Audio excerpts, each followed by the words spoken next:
With us is John Morales, a veteran meteorologist and hurricane specialist at NBC station WTVJ in Miami, who's covered so many hurricanes and other storms for 3 decades and counting.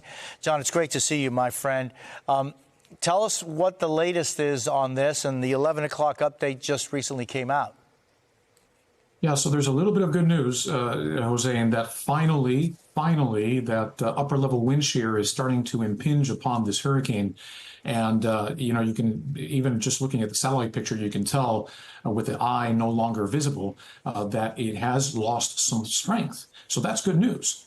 The bad news is that the starting point for this weakening phase was a solid Category 5 hurricane.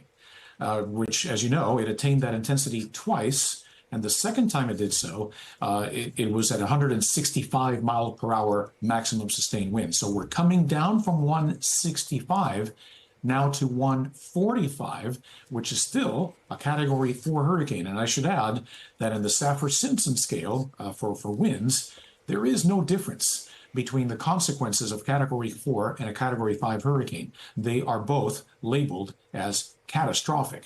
Now, there's also a little bit of additional bad news.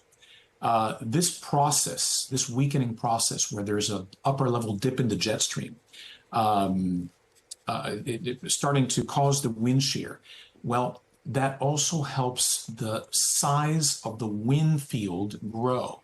So now the winds, the tropical storm force winds, extend out 175 miles from the center, whereas just 6 hours ago it was closer to 150, 125.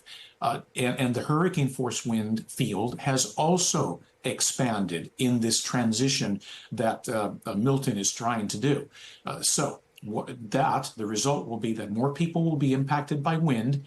Even if, thankfully, it's not 165, hopefully it'll be just 130 or 125. We'll see for the hurricane force winds, and then the tropical storm winds extending all the way past Palm Beach, maybe into Fort Lauderdale and Miami.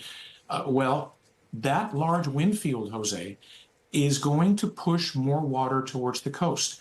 That is why there's been such a high level of risk and alert from all the authorities asking people to evacuate the coastline, because the storm surge isn't going just to be deep, it's also going to be wide. So from its landfall point, whether that's Sarasota or Punta Gorda, or maybe still as far north as Tampa, although hopefully that's not going to be the case. But from that point, from the landfall point and south, the storm surge is going to be devastating, and people need to run from that water. So, God, John, so much to ask you about, but a few of the issues is you're thinking that it's going to hit as a Cat 3, maybe?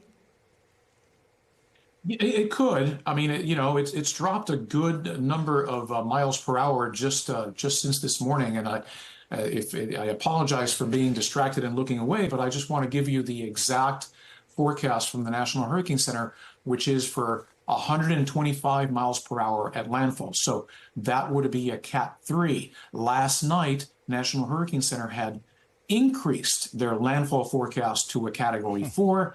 Now they still have it as a Category 3. That's still classified as a major hurricane. Major hurricanes are the ones that bring the most devastation, and that should be expected from this one too.